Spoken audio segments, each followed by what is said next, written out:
평화로운 이 너를 보고 나니 주의 뜻대로 주의 뜻대로 항상 살리라.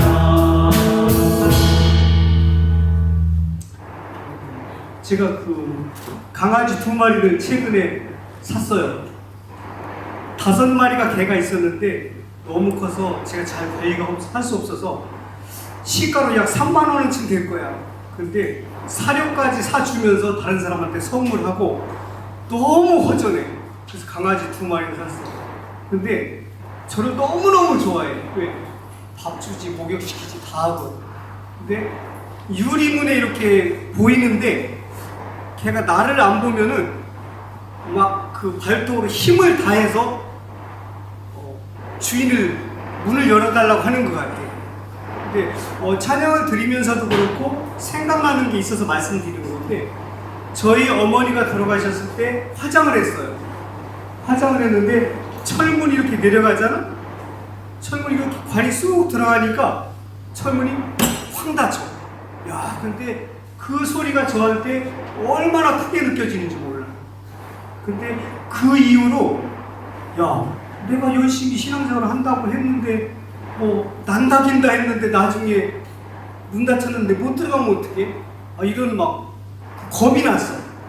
그 이후로 좀 째째한 일들 있잖아요. 화민 반응 안 보여도 되는 일, 특히 와이프랑 그러면 내가 먼저 사과를 하는 것 같아.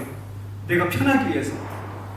어려움이 있을지라도 이 또한 지나가리라, 그렇게 하고 믿음으로 승리하는 저희가 됐으면 좋겠어요.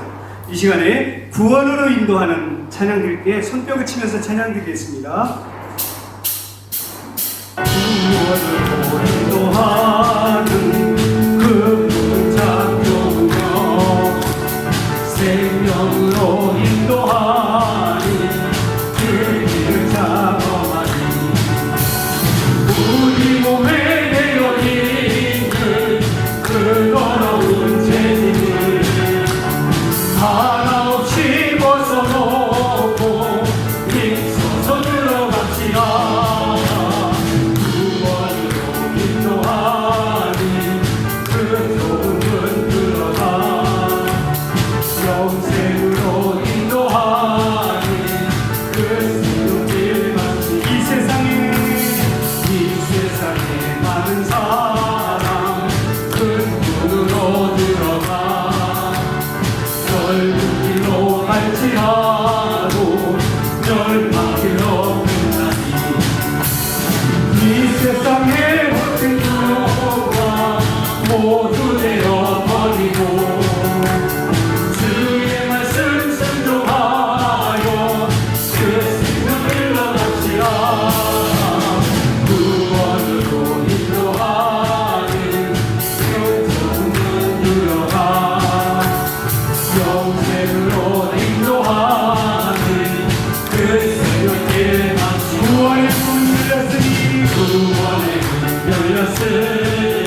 같이 한 마음으로 기도하며 나가기를 원합니다. 마음을 다하여서 하나님, 이 시간 예배의 자리로 나왔습니다. 우리의 마음이 주님께 집중되게 도와주시고 우리가 주의 음성을 듣게 해주시며 또한 우리의 고백과 찬양이 주님 앞에 상달될 수 있도록 도와주시옵소서. 우리와 함께 간절히 기도드린 이후에 사도신경으로 우리의 신앙을 고백드리겠습니다. 함께 기도하겠습니다. 하나님 아버지 감사합니다. 주님 이 시간 주께서 우리 한 사람 한 사람을 불러주시고 예배의 자리 살아계신 하나님을 만나는 자리를 불러주셔서 주님 불러주시고 우리에게 주님 이 자리에 좌정하여 주셔서 우리가 드리는 찬송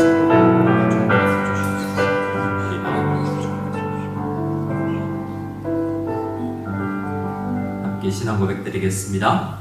전능하사 천지를 만드신 하나님 아버지를 내가 믿사오며 그 외아들 우리 주 예수 그리스도를 믿사오니 이는 성령으로 잉태하사 동정녀 마리아에게 나시고 본디오 빌라도에게 고난을 받으사 십자가에 못 박혀 죽으시고 장사한 지 사흘 만에 죽은 자 가운데서 다시 살아나시며 하늘에 오르사 전능하신 하나님 우편에 앉아 계시다가 저리로서 산자와 죽은 자를 심판하러 오시리라. 성령을 믿사오며 거룩한 공예와 성도가 서로 교통하는 것과 죄를 사하여 주시는 것과 몸이 다시 사는 것과 영원히 사는 것을 믿사옵나이다. 아멘. 우리 함께 찬송 드리실 때 찬송가 19장입니다. 찬송하는 소리 있어 찬양하겠습니다.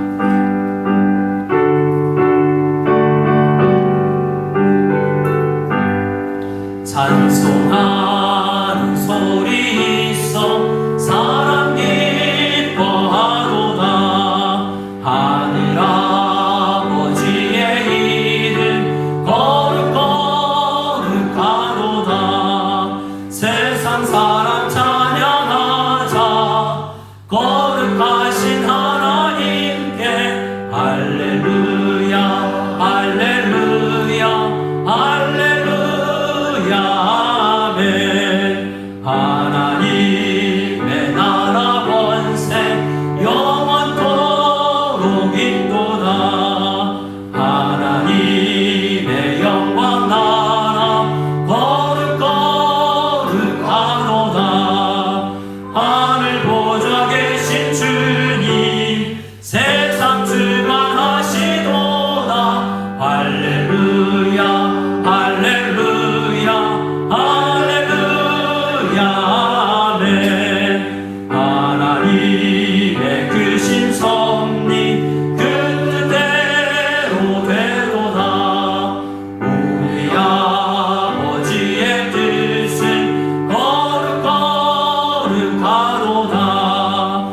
주여 속히 하셔서 기쁜 날을 주옵소서. 할렐루야 할렐루야 할렐루야 아멘 아멘. 자리에 앉아주시고 이 시간 우리 모두를 대표해서 교회 수혁 집사님 기도인도해 주시겠습니다.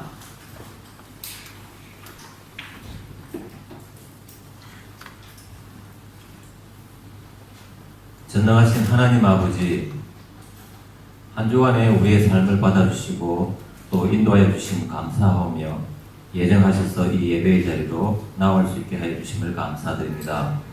이 시간 저희들의 마음과 정성을 모아서 하나님께 예배와 기도와 찬양으로 나아가오니 높임받아 주시옵소서. 전 세계적으로 어려운 시기지만 하나님을 사모하는 마음을 우리 마음속에 항상 시들지 않는 불꽃으로 타오르게 하여 주옵소서. 외모를 보지 않고 중심을 보신다고 하신 하나님의 통찰과 감찰하심을 알고 항상 주님을 생각하면서 이 세상을 살아갈 수 있게 하여 주옵소서. 우리를 사랑하신다고 하신 하나님을 믿고 주님의 말씀과 능력을 의심하지 않고 믿으며 나아갈 수 있도록 인도하여 주시옵소서. 현재 닥치고 있는 세상 어려움과 세상 권세 앞에서 두려워하지 않고 오히려 이 모든 것 또한 우리 주님의 주관하에 있다는 주님의 말씀을 의심하지 않고 받아들일 수 있도록 하여 주옵소서. 우리가 살고 있는 이 시간과 공간 속에서 주님의 나라가 임하게 하여 주옵시며 주님의 백성들이 날로 그 숫자가 더하여질 수 있도록 우리 개인과 교회를 들어 역사하여 주옵소서. 또한 그 나라를 통하여 하나님께서 영광 받으시기를 소망합니다. 주님께서 직접 교회의 머리가 되시며 불러주신 한 사람 한 사람을 그 지체로 삼아 주셨습니다.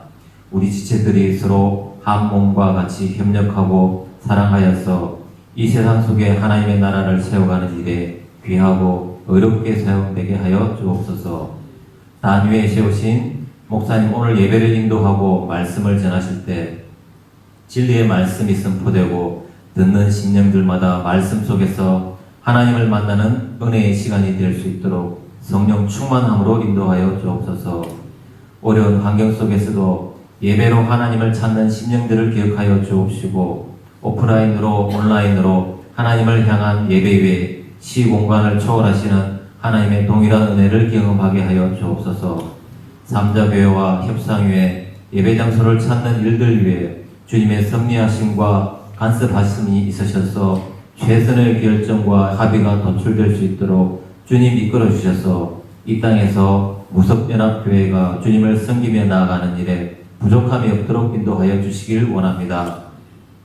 어려운 환경 속에서도 드려지는 초등, 중고등부의 예배를 기뻐 받으실 줄 믿사오며 우리 교회에 허락하여 주신 많은 어린 영혼들을 어른 세대가 주님의 말씀으로 잘 양육하고 또 그 속에서 어린 영혼들이 잘 자라날 수 있도록 인도하여 주옵시며 진학을 위해서 배우고 익혀 나갈 때 지혜와 지식도 허락하여 주셔서 요셉과 다니엘과 같은 귀한 믿음의 자녀들이 될 수 있도록 인도하여 주시길 원합니다. 허락하여 주신 가정과 직장 위에도 함께하여 주옵시고 이 위기와 역경을 이길 수 있는 지혜와 힘을 주시길 간절히 기도드립니다. 주님의 보호하심과 인도하심이 성도님들의 직장과 가정 위에 함께하여 주옵시고 주님께 영광 돌릴 수 있게 되는 삶들이 될 수 있도록 인도하여 주옵소서. 항상 감사드렸고 예수님의 이름으로 기도드립니다.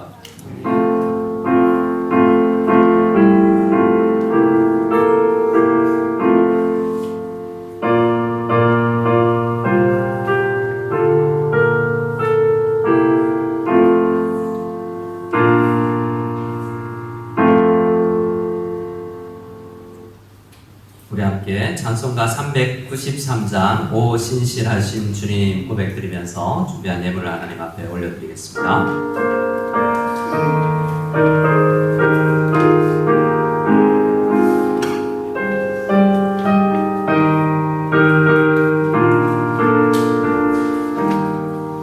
오 신실하신 주 내 아버지여 늘 함께 계시니 두려움없네. 그 사랑 변찮고 날 지키시며 어제나 오늘이 한결같네. 오 신실하신 주, 오 신실하신 주, 날마다 자비를 베푸시며 일용할 모든 것 내려주시니 오 신실하신 주, 나의 구주. 봄철과 또 여름, 가을과 겨울, 해와 달 별들도 다 주의 것. 만물이 주 영광 드러내는 것. 신실한 주 사랑 나타내네. 오 신실하신 주, 오 신실하신 주, 날마다 자비를 베푸시며 일용할 모든 것 내려주시니 오 신실하신 주, 나의 구주. 내 죄를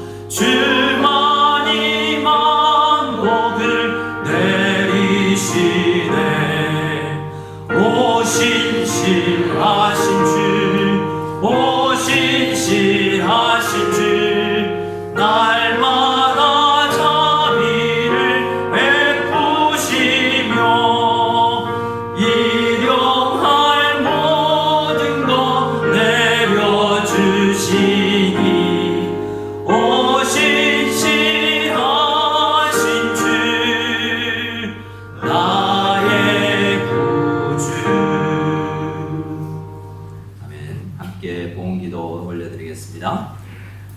오 신실하신 하나님 아버지 감사를 드립니다.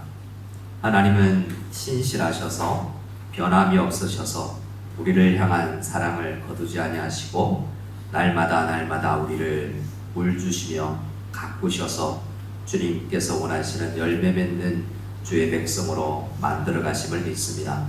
하지만 우리는 신실하지 못하여서 때로는 의심하고 주님을 온전히 의지하지 못하여서 불안해하며 내일을 걱정하고 염려하는 우리들입니다. 주님께서 도와주셔서 염려와 근심, 걱정을 다 내려놓고 주님을 의지하며 신실하신 주님을 의지하며 살아가는 저희들 다 되게 도와주시옵소서. 온전히 믿는 마음으로 하나님을 의지하여서 예배를 드릴 뿐만 아니라 모든 물질의 주관자가 하나님이신 것을 고백하며 물질을 주님 앞에 올려드리며 하나님께서 평생토록 먹을 것과 입을 것과 우리의 삶을 책임져 주시는 것을 믿고 하나님 앞에 나아갑니다. 온전한 믿음으로 나아가는 주의 백성들마다 풍성하게 입혀주시고 주시는 것들로 더욱더 주님의 뜻에 합당하게 쓸 수 있고 사용할 수 있는 지혜로운 주의 백성들 다 되게 하여 주시옵소서. 주님의 손에 온전히 붙잡혀서 주님 뜻대로 살아가는 저희들 다 되기를 바라오며 축복하여 주실 줄 믿사옵고 우리 구주 예수 그리스도의 이름으로 기도드리옵나이다. 아멘. 우리 교회 소식을 잠시 나누기를 원합니다. 주보를 참고해 주시기 바라고요. 인터넷에서 예배를 드리는 분들이 주보가 없어서 안에 있는 함께 말씀 구절을 함께 읽지 못하는 경우가 있었던 것 같습니다. 주보는 네이버 카페 주일 아침에 올려드립니다. 참고하셔서 사용해 주시면 감사하겠습니다. 여러 위챗으로 전해드리면 좋겠지만 최대한 정보를 제한된 공간에 올리기 위해서 우리 네이버 카페를 이용한다는 것 참고해 주시고요. 네이버 카페에 들어오시면 새로 등록하신 분들 얼굴도 볼 수 있고 여러분들 근황도 남겨주시고 좋은 우리 사이버 공간 안에 친교회장으로 만들 수 있기를 바랍니다. 8월 한 달 동안 모임을 조금씩 늘려나가고 있는데요. 우리 초등부도 중고등부도 지난주부터 모임을 시작했습니다. 그래서 우리 반별로 학년별로 모임을 하는데요. 여러분들 자녀들을 많이 보내주시기 바랍니다. 우리 새벽 모임은 9월 초부터 시작할 텐데 광고를 다시 드리도록 하겠습니다. 기도 제목 여러 가지 많이 있는데 119 기도 제목으로 요일별로 집중하여서 기도해 주시면 감사하겠습니다. 남자구역은 8월 한 달간 방학을 하고요. 9월 초에 개강을 하겠습니다. 마찬가지로 개강 날짜는 다시 광고해 드리도록 하겠습니다. 오늘 부서장 회의가 중고등부실의 예배 이후에 있습니다. 영상 강의 계속 많이 참고해 주시고 여러 교수님들의 강의를 통해서 체계적인 신앙이 성장되는 귀한 은혜가 있으면 좋겠습니다. 우리 함께 하나님의 말씀을 찾겠습니다. 하나님 말씀은 주보 안쪽에 있습니다. 주보 둘째 페이지에 우리 함께 있으니까요. 하나님의 말씀을 같이 찾아서 읽도록 하겠습니다.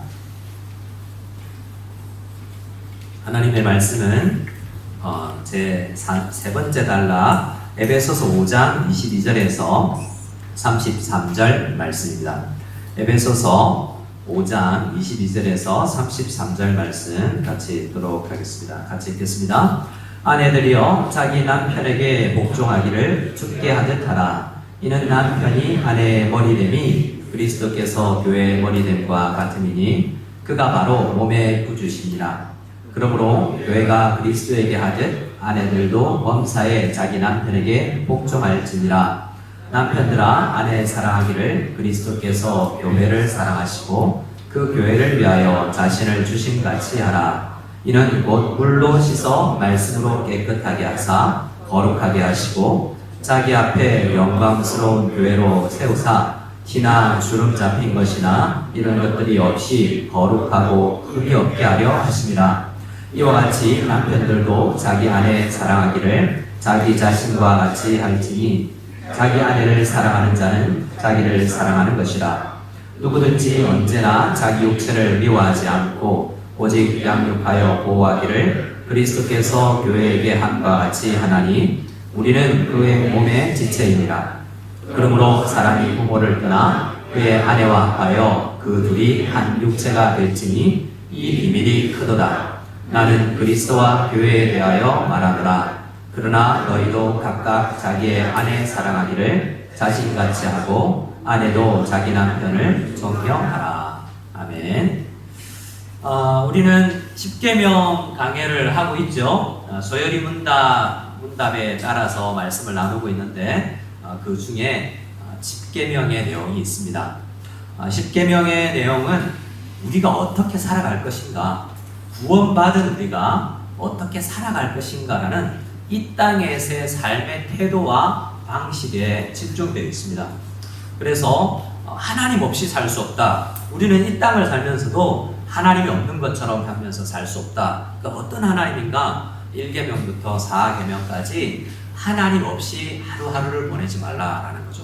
4계명에서 안식일을 거룩하게 지키라라는 이야기는 다른 말로도 주일만 지키라는 것이 아니라 인생 살아가는 모든 순간순간에 하나님 없이 살지 마라라는 거죠.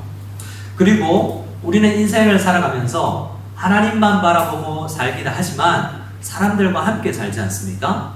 그래서 5계명부터는 사람들과의 관계되는 계명들입니다. 부모로부터 시작하죠. 그리고 다른 모든 사람들, 나 외에, 다른 부모 외에 다른 모든 사람들에 대해서 어떻게 살아갈 것인지, 특히 사람을 죽이지 말라라고 함으로 인해서 사람을 살리는 사람 인생을 살아야 된다는 것을 지난주까지 우리가 함께 나누었습니다. 자, 우리가 한번 지난주 말씀을 생각하면서 서로 잘 살아왔는지 한번 점검해 봅시다. 옆 사람 바라보고 한번 인사할 때 한 주 동안 사람을 살리셨습니까? 한번 물어보시기 바랍니다. 이렇게 물어보겠습니다. 한 주 동안 사람을 살리셨습니까?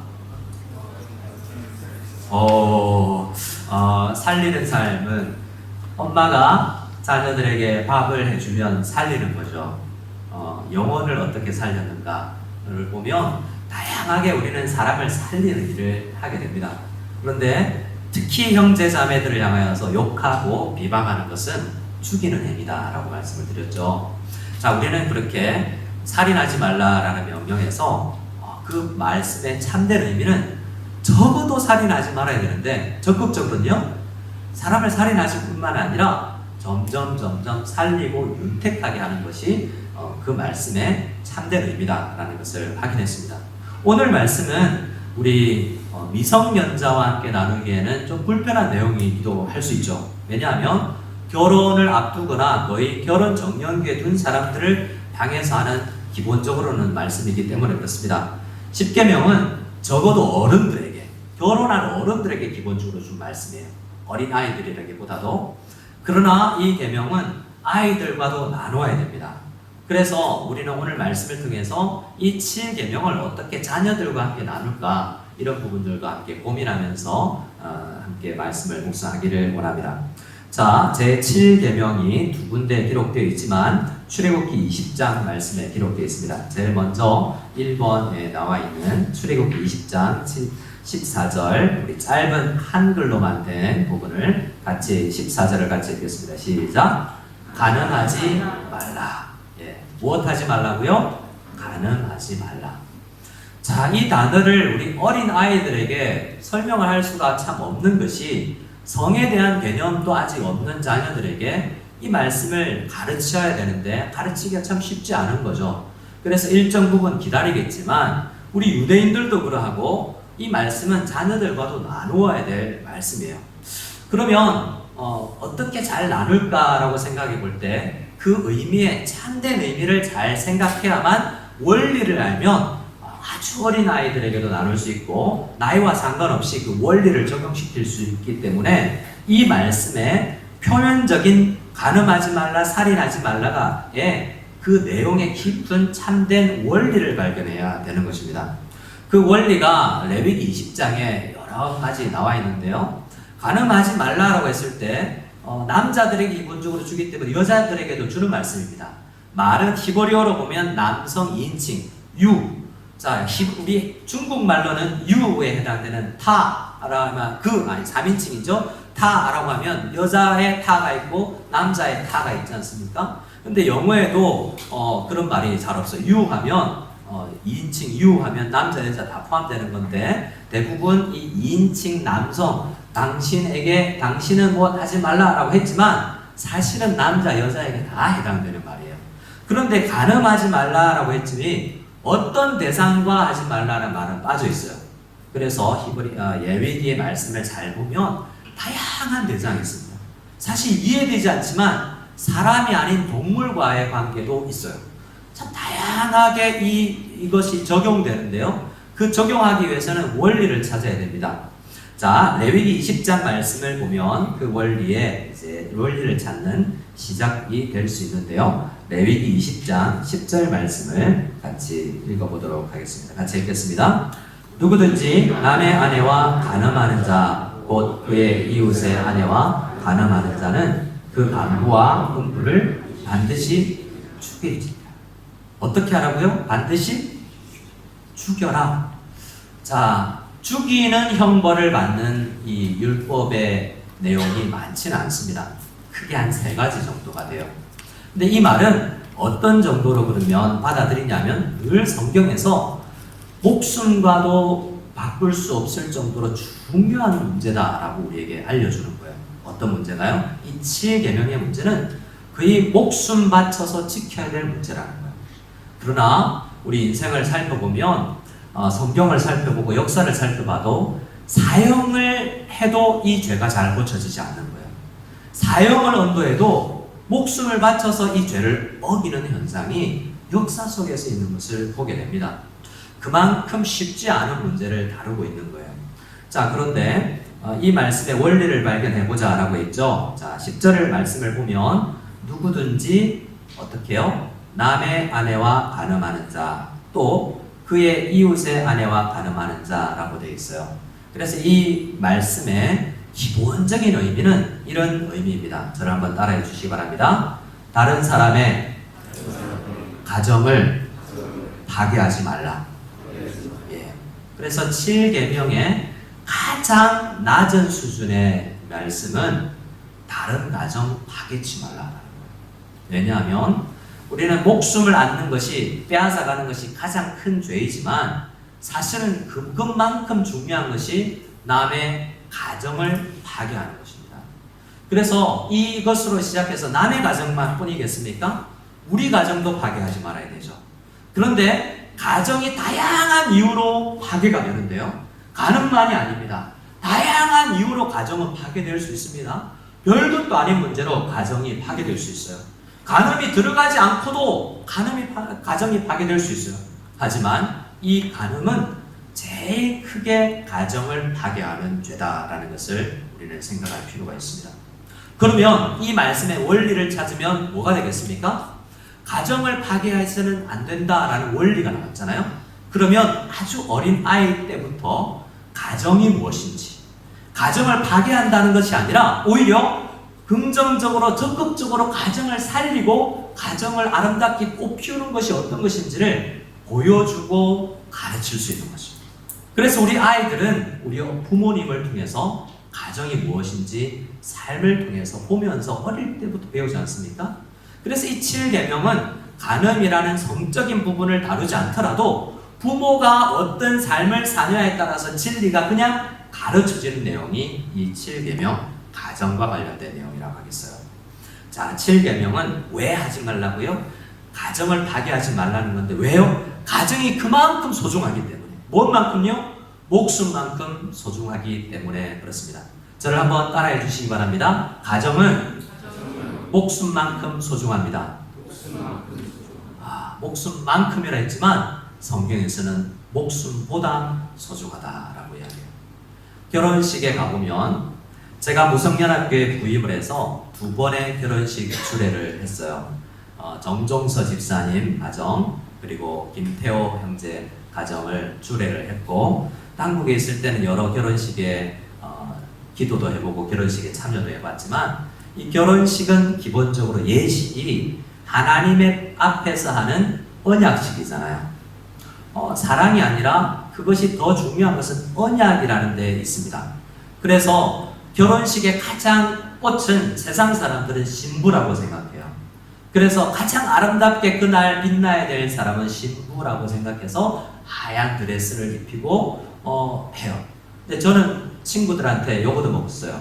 결혼을 하고 나서, 결혼식을 하고 나서. 왜냐하면 제가 하얀 턱시도를 입었거든요. 그래서 하얀 옷을 입으면 제가 하얀 옷을 입고 의도치 않게 그냥 그 예식장을 결혼식을 돕는 사람들이 입었는데 하얀 드레스가 빛나지 않는다는 거죠. 여자를 더 빛내기 위해서 내가 까만색을 입고 더 돋보이게 해야 되는데 희석시켰다 이러면서 그걸 아는 남자 친구들이 와서 너 왜 그거 입었어? 이렇게 잘 따지더라고요. 그런데 결혼하고 나서 살면서 결혼에 대해서 배워가니 결혼식의 주인은 신부가 아니더라고요. 부모님입니까? 주례하는 목사인가요? 아니에요. 결혼식의 주인은 하나님이세요. 그리고 결혼식의 주인은 하나님 앞에서, 결혼식에서 가장 중요한 것은 하나님 앞에서의 약속을 지키는 거예요. 그런데 우리 인생을 살면서 수없이 약속을 깨뜨리지만 인생이 살아가면서 가장 사람과의 약속을 깨뜨리지 말아야 될 것이 있다면 아내와의 약속이에요. 왜요? 하나님 앞에서 온 회중들 앞에서 증인들 앞에서 약속을 했는데 그 약속은 목숨만큼 소중하게 지켜야 되기 때문이에요. 그래서 기독교 예식에서 꼭 이 말이 들어갑니다. 죽음이 우리를 갈라놓을 때까지. 굉장히 기독교의 적인 표현이고 약속이에요. 왜냐하면 결혼은 이 땅에만 있는 거거든요. 죽음이 갈라놓고 나서 우리가 하늘나라를 나가면 결혼은 더 이상 없습니다. 결혼에 대한 원리는 적용되어서 하늘나라에서 계속되지만 육체적이고 물리적이고 도덕적이고 또한 사회적인 이 관계의 결혼은 이 땅에서 끝나는 거예요. 그래서 이 땅에서 살아가는 끝까지 죽음이 우리를 갈라놓을 때까지 이 약속은 꼭 지키겠습니다 라는 약속이 결혼식인 거죠. 그래서 우리 신앙생활할 때 가장 소중하게 생각해야 되는 것 중에 하나가 결혼과 가정이에요. 그런데 우리가 살아가는 세상은 가정만큼 세상에 따라 흘러가는 게 없어요. 결혼만큼 세상을 닮아 있는 게 없습니다. 우리 자녀들과 청년들에게 물어보세요. 결혼관에 대해서 왜 결혼을 늦추고 있는지, 결혼이 뭐라고 생각하는지 물어보면 결혼만큼 교회 안 다니는 사람과 똑같은 관념을 가지는 게 없어요. 그만큼 결혼과 가정은 세상의 영향을 많이 받아요. 드라마나 영화를 통해서 결혼만큼 세상에 많이 영향을 받는 게 없다는 말이에요. 그만큼 이 시대에 결혼과 가정을 지키기가 힘들다는 겁니다. 그래서 오늘 말씀, 우리 가늠하지 말라는 말은 다른 말로 너와 이웃의 가정을 지키라는 것인데, 가정의 참된 의미를 알지 못해서는 그 가정이 어떻게 지켜져야 되는지를 알지 못하기 때문에 오늘은 어떤 면에서 결혼 주례와 같이 가정이 무엇인지에 대해서 오히려 더 집중하는 말씀이 될 것입니다. 우리 말씀 창세기 2장 말씀을 같이 한번 볼까요? 창세기 2장입니다. 창세기 2장 주보에 창세기 2장 22절에서 우리 25절 말씀을 같이 한번 읽겠습니다. 시작. 여호와 하나님이 아담에게서 취하신 그 갈빗대로 여자를 만드시고 그를 아담에게로 이끌어 보시니 아담이 이르되 이는 내 뼈 중에 뼈요 살 중에 살이라.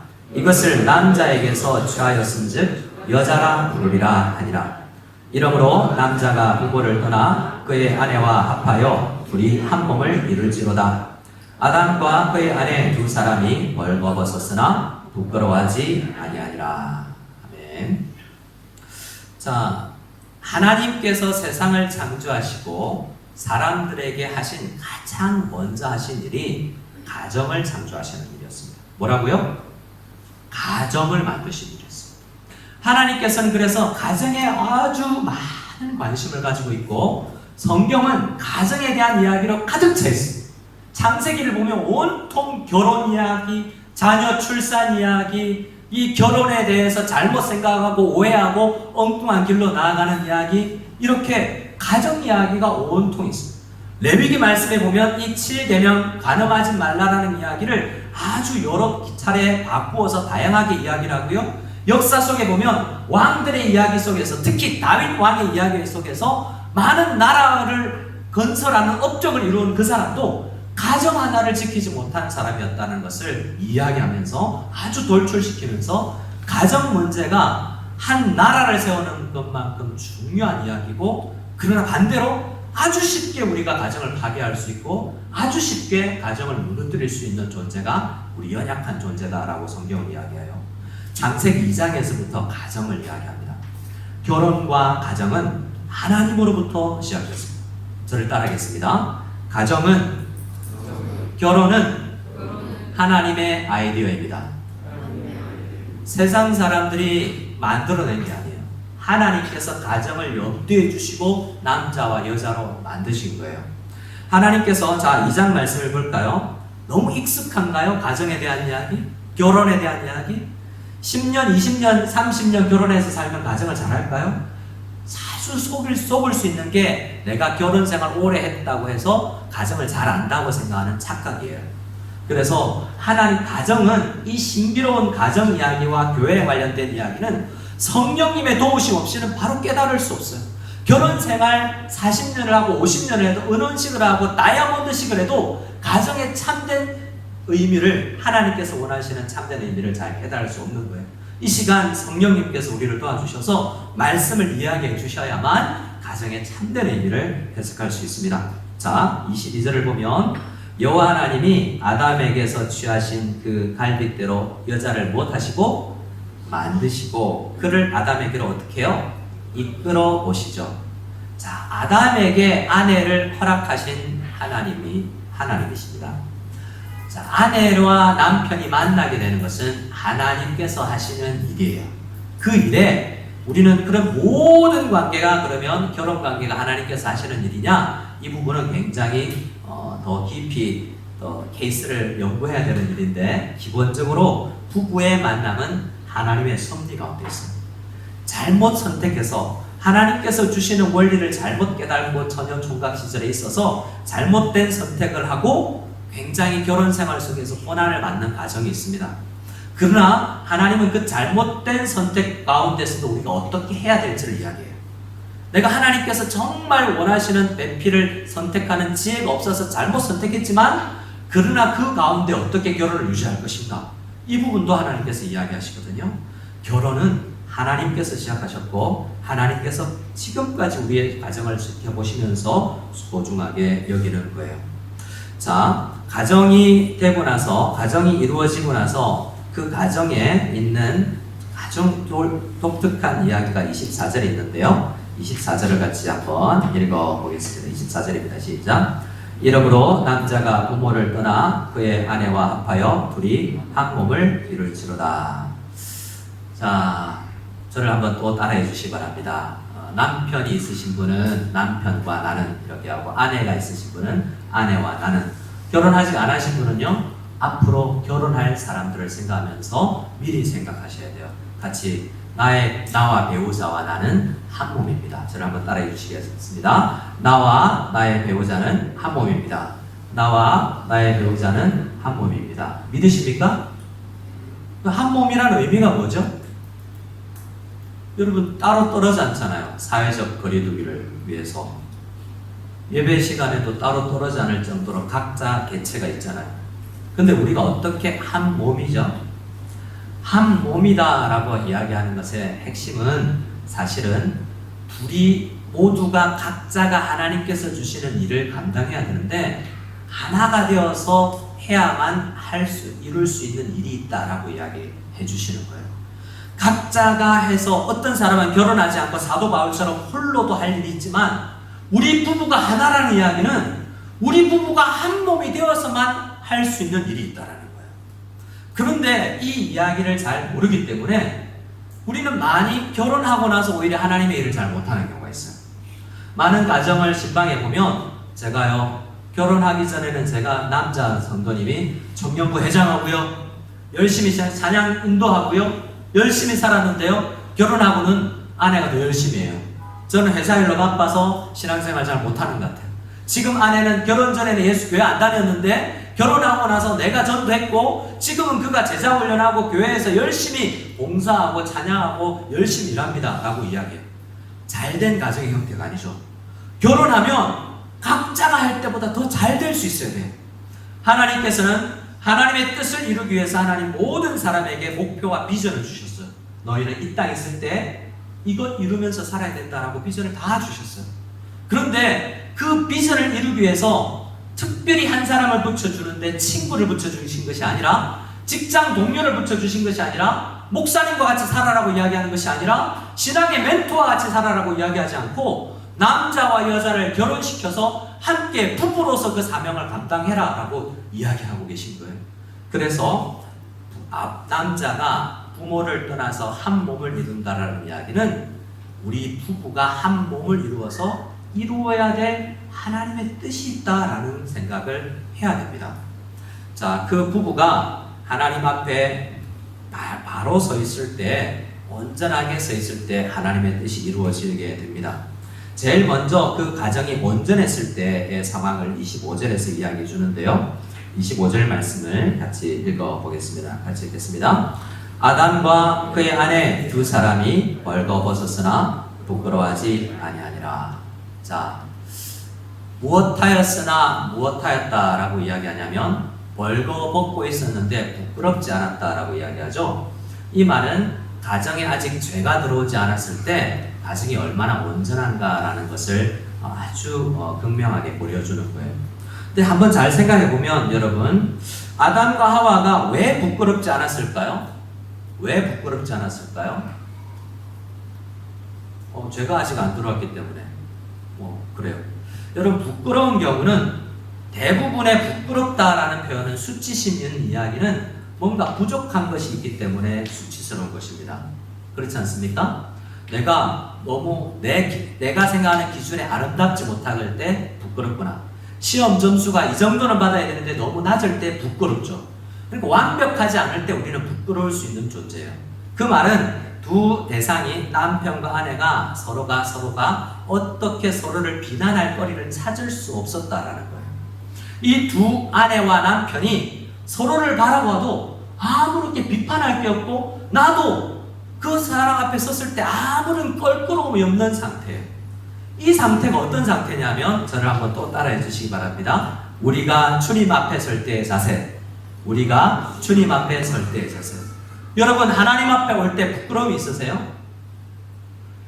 히브리서 말씀에는 우리가 하나님 앞에 연약한 존재고 부끄러움 덩어리지만 거울 앞에 볼 때 내가 너무나 수치스러운 사람인데 하나님 앞에 나갈 때 담대히 나갈 수 있다고 이야기해요.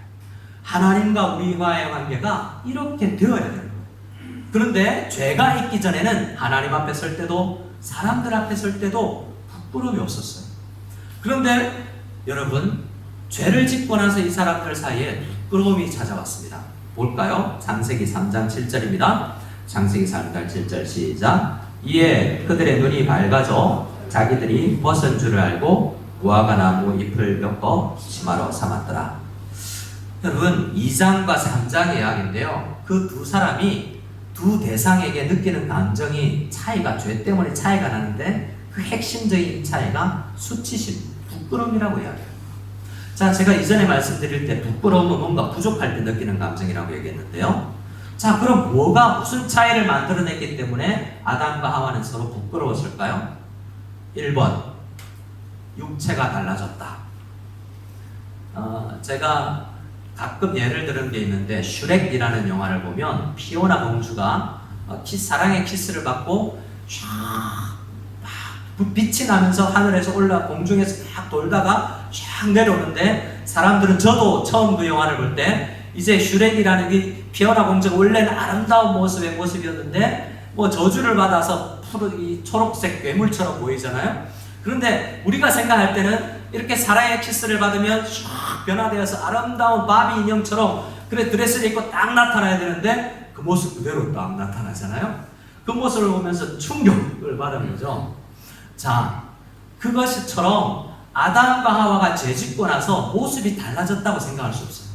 아담이 식스팩이 있고 근육질이고 여성이 허리가 굉장히 얇고 정말 우리가 누구나 이 세상에 미스 코리아를 선발할 때 기준에 있다가 죄짓고 나서 갑자기 몸매가 망가졌느냐? 절대로 그렇지 않아요. 서로의 외적인 모습은 그대로인데 서로가 서로를 보면서 부끄럽게 여겼다는 거죠. 그것은 무엇이 달라졌냐 하면 서로 앞에 서로를 바로 판단할 수 있는 판단력이 사라집니다. 그리고 그 다음에 그 수치심을 통하여서 서로가 서로를 바로 바라보지 못하자 오히려 역으로 있는 것보다 더하게 서로를 바라보는데 서로를 향해서 욕을 해요. 하나님께서 나에게 주신 저 여자가 나한테 그랬어요. 저 남자가 잘못했어요. 서로 비방하기 시작합니다. 결혼이 망가지기 시작하는 거죠. 대부분의 가정이 파괴될 때 서로가 부끄러운 거예요. 너는 내 아내가 되기에 부끄러운 존재야. 너는 내 남편이 되기에 부끄러운 존재야 라고 서로를 비난하기 시작합니다. 서로가 부끄러워요. 죄가 들어와서 만들어진 거죠. 그런데 하나님께서는 죄가 들어오고 나서도 바꾸시지 않은 원리가 하나 있는데 결혼이에요. 원래 그것을 위해서 결혼을 만드셨거든요. 이 죄 문제가 서로가 서로를 보면서 부끄럽다 생각하고 부끄럽게 여기고 비난하고 싸우는 존재들이 올바른 결혼 관계 속에서 회복되어서 서로를 비난하지 않고 용서하고 서로를 사랑하여서 서로가 부끄럽지 않은 관계로 서 있는 존재들로 만들어 나가시기를 원하면서 결혼을 이용하시는 거예요. 그리고 똑같이 결혼처럼 이용하시는 것이 있는데 교회입니다. 교회도 똑같은 원리가 사용돼요. 우리는 교회가 특히 목사가 교회와 결혼할 때 우리는 위임식이라고 해요. 그때 성도와 목사는 많은 이웃교회 목사님들과 이웃 증인들을 불러서 약속을 합니다. 마치 죽음이 우리를 갈라놓을 때까지 우리는 서로 사랑하는 것을 포기하지 않겠습니다. 서로에 대한 존경을 하고 끝까지 사랑하겠습니다라고 서로 각오를 하거든요. 그래서 부부의 관계와 성도와의 성도, 특히 목회자와 교회 성도와의 관계가 결혼과의 관계와 굉장히 닮아 있어요.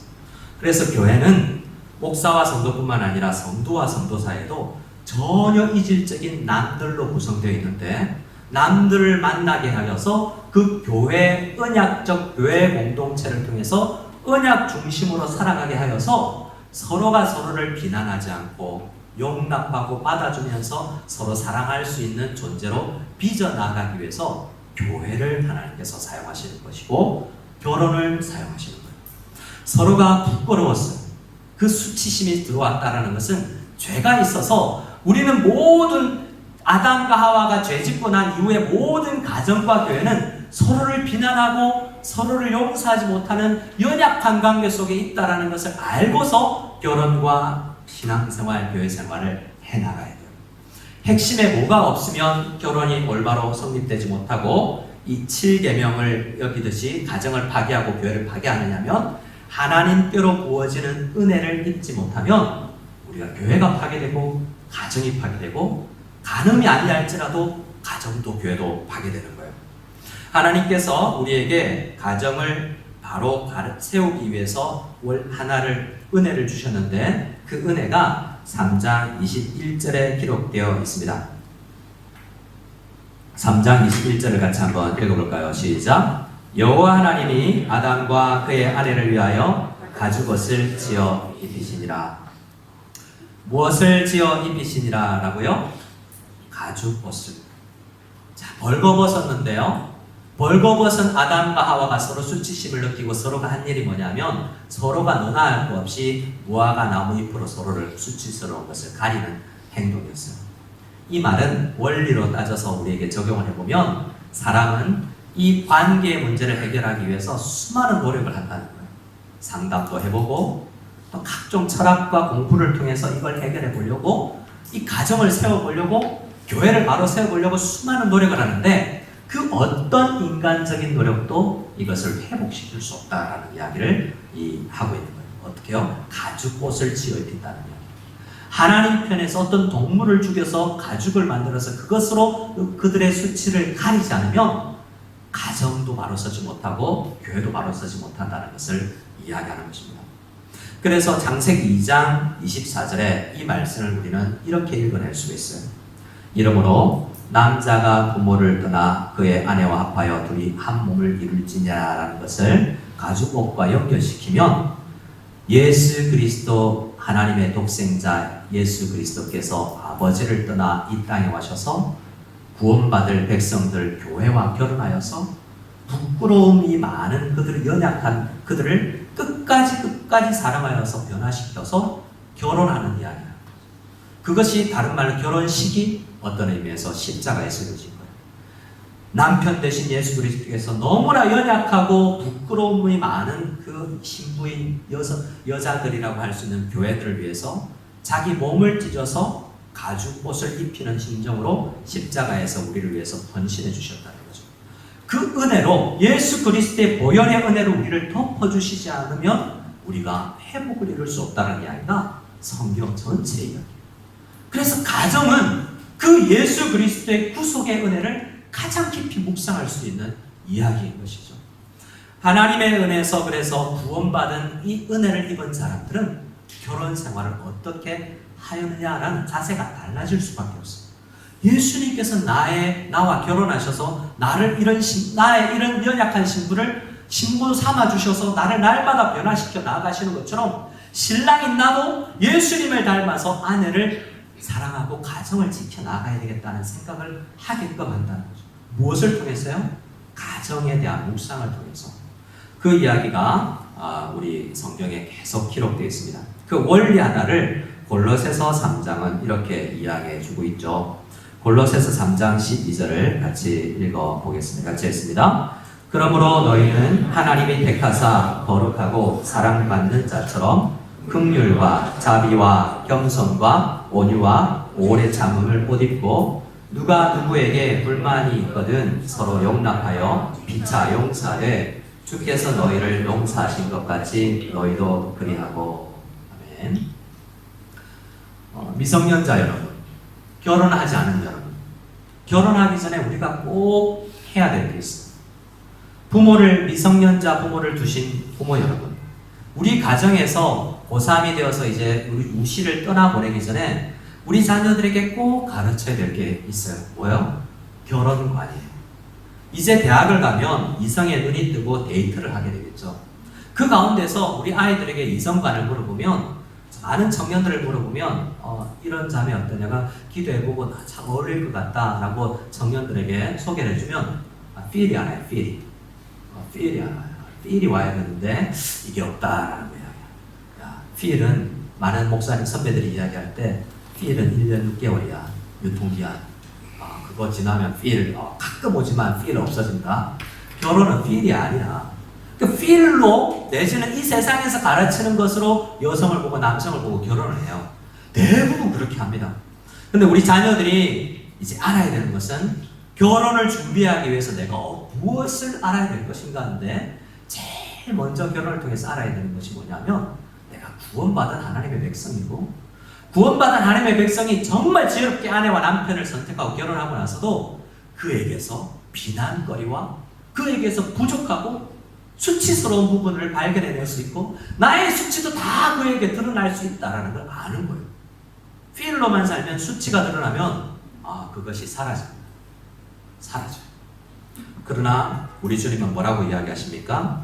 바울을 통해서 사랑받는 자처럼 먼저 하나님 앞에 택하심을 받고 거룩하지 아니하는 자들을 신부로 삼아주시는 그 하나님의 놀라운 용서와 사랑의 은혜를 경험한 사람이 결혼을 하면 우리는 아내를 만날 때, 남편을 만날 때 긍휼, 자비, 겸손, 온유, 오래 참음을 입고 결혼 생활하고 교회 안에서 신앙생활을 해나가는 것이구나 라는 것을 아는 거예요.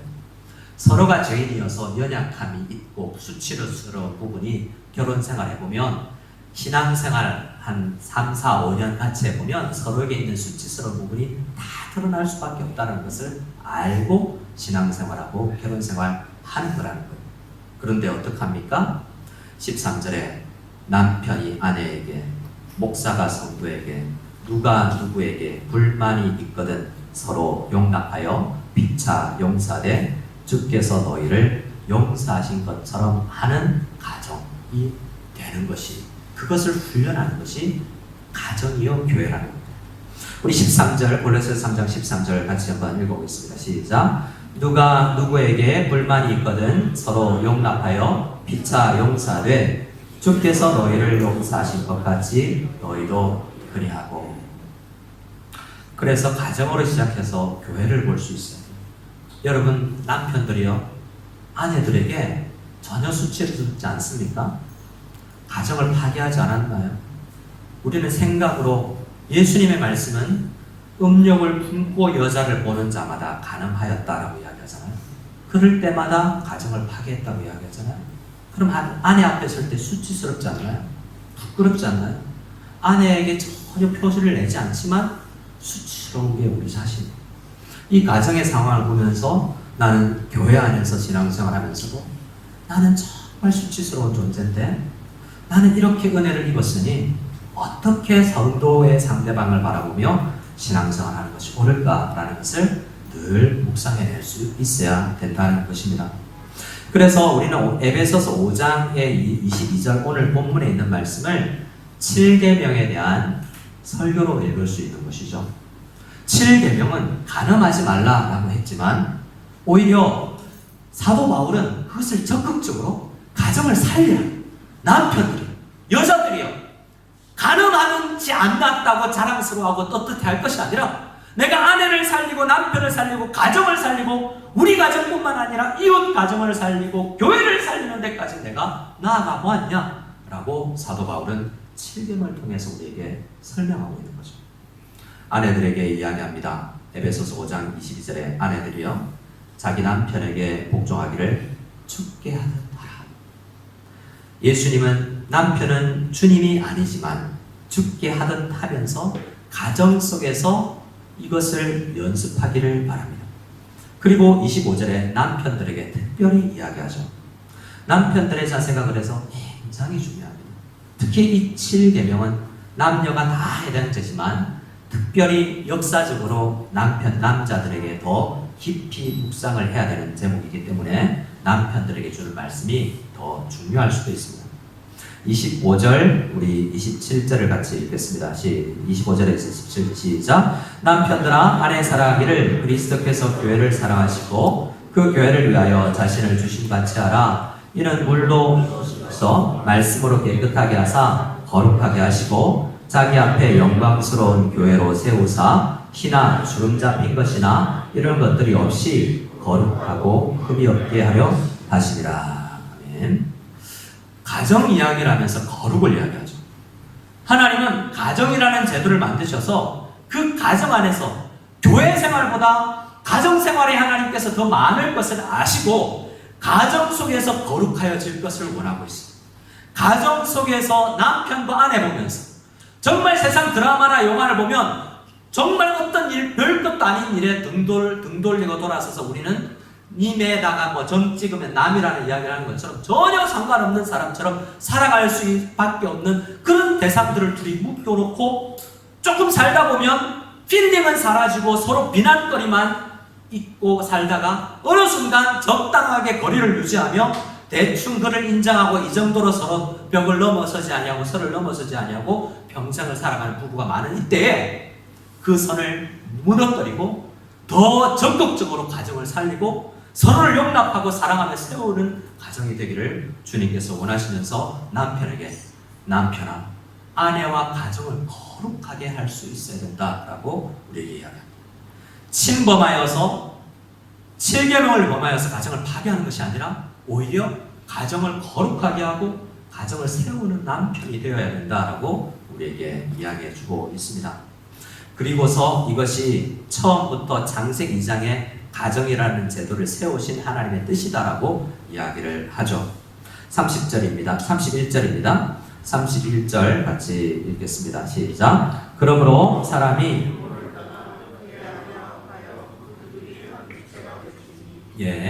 그러므로 사람이 부모를 떠나 그의 아내와 합하여 그들이 한 육체가 될지. 다른 말로 하면요, 예수님께서 성부를 떠나 이 세상에 삼위일체 하나님의 관계를 잠시 떠날 정도로 사람을 더 사랑하여서 쇳덩어리인 사람을 더 사랑하여서 그들과 결혼하신 것을 보고 남편도 부모를 떠나기 전에 아내를 죽기까지 사랑하는 방법을 배워서 그가 비록 연약하지만 그를 용납하고 의로 옷 입히고 함께 주님 앞에 부끄러움이 없는 자세로 주님 앞에 설 수 있도록 부부가 연습하는 것을 위해서 가정이라는 제도를 만들었는데 세상 사람들도 가정을 만들어서 가정을 이루고 살지만 이 목표를 이루지 않아요.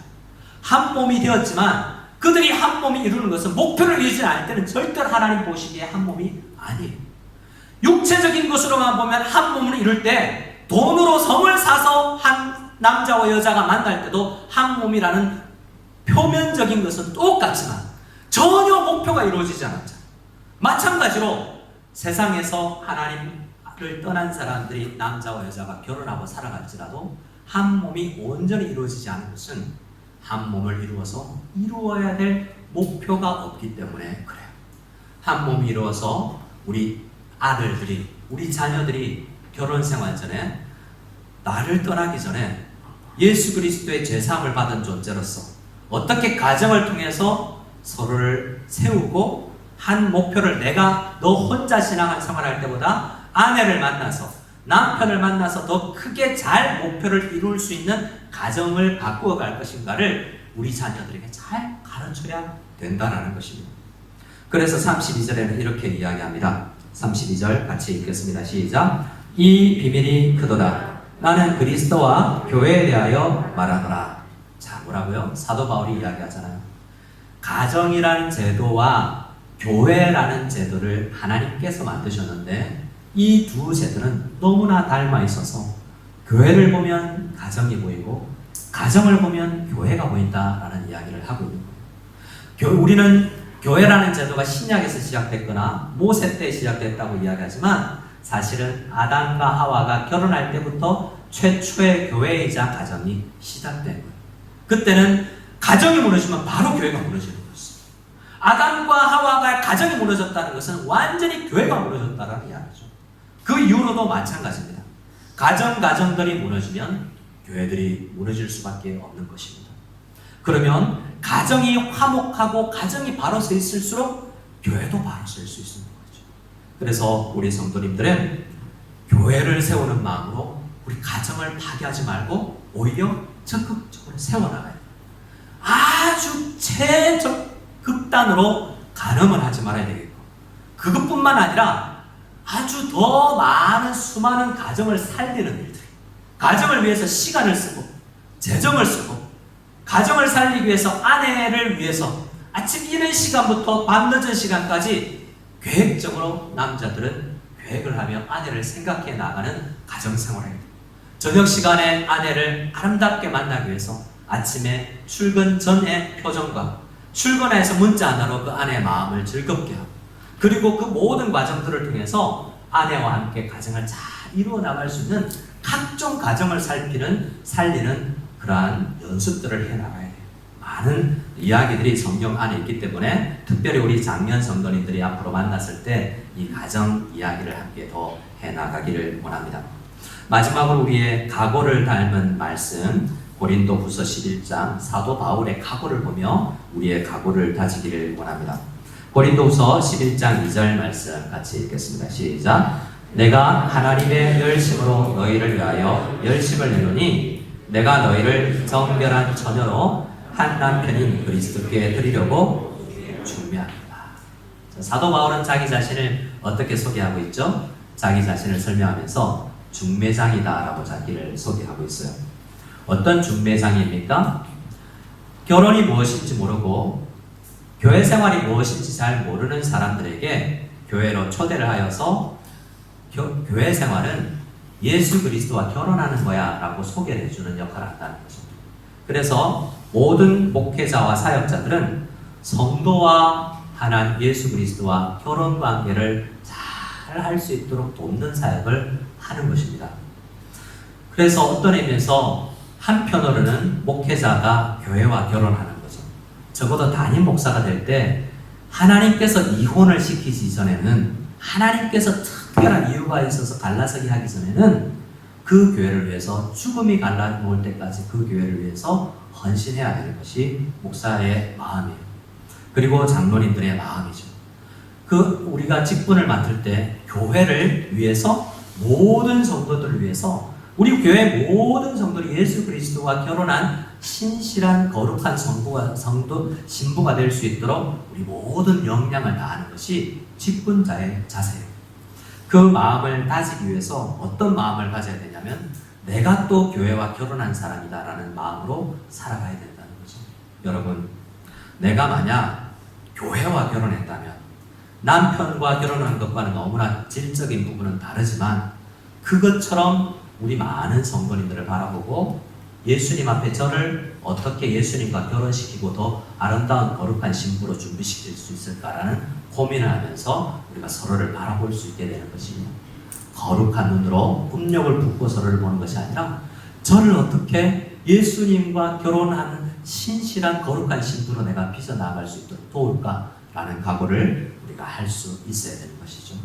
이 시간 그래서 우리가 결단하고 찬양하며 기도해 나갈 때, 하나님, 주님 앞에 섰는데요, 내가 결혼 생활을 잘해서 우리 가정을 세우기를 원하고요, 또 교회 안에서 하나님의 가정인 교회를 세워 나가기를 원합니다.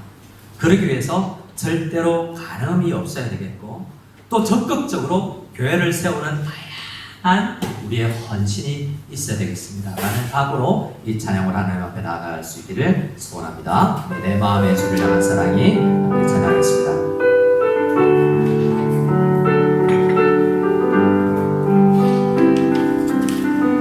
내 마음의 주를 향한 사랑이, 내 마음의 주를 향한 사랑이, 나의 말에 주가 주신 진리로 나의 눈에 주의 눈을 채워주소서.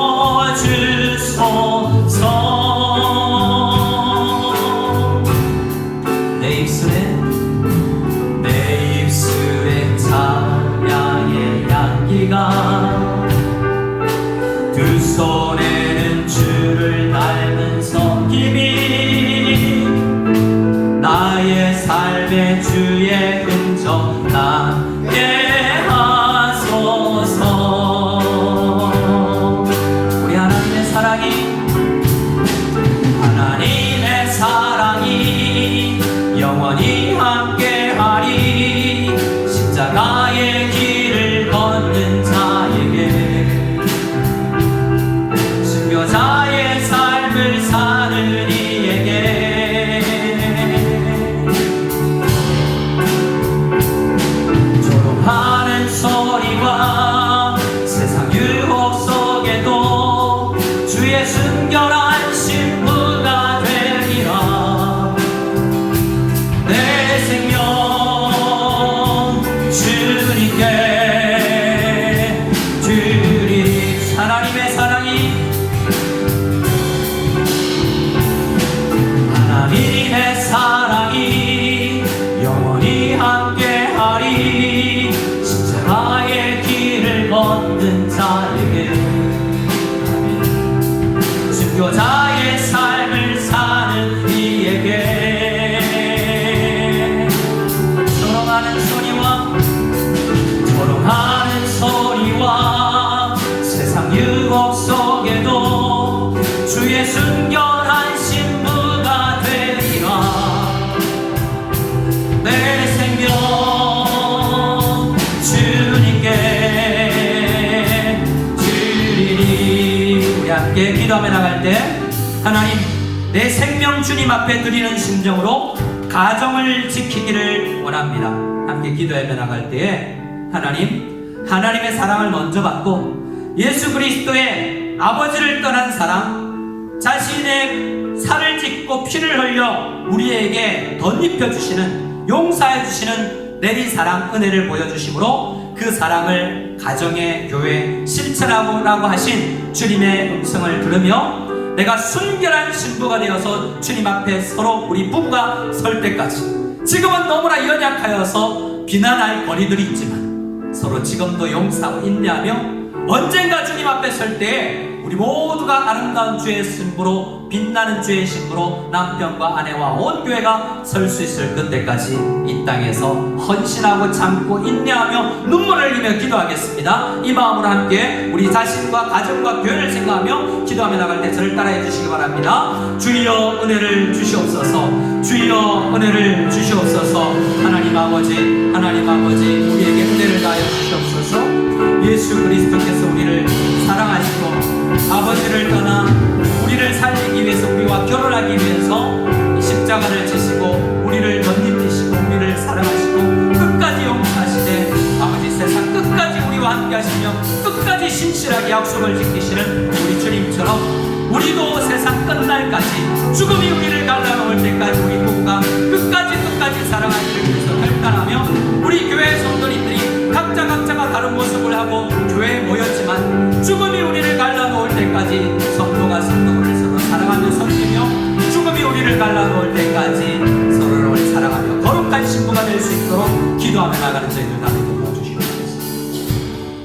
아버지, 결혼을 한 기혼자이든 미혼자이든 오늘 말씀을 듣고 어떻게 가늠하지 아니하며 하나님께서 세우신 가정, 우리 가정과 다른 사람들의 가정을 세우기를 위해서 준비하여야 하고 실천하여야 되는지 각오하고 돌아가는 모든 성도님들 위해 은혜를 다하여 주시옵소서. 이제는 우리 주 예수 그리스도의 한이 없는 은혜와 하나님 아버지의 지극하신 사랑과 성령님의 교통 감화하심이 말씀을 듣고 가정을 살리기 위해서 결단하며 나가는 모든 무성연합교회 성도님들 머리머리 위에 지금으로부터 영원까지 함께 계실지어다.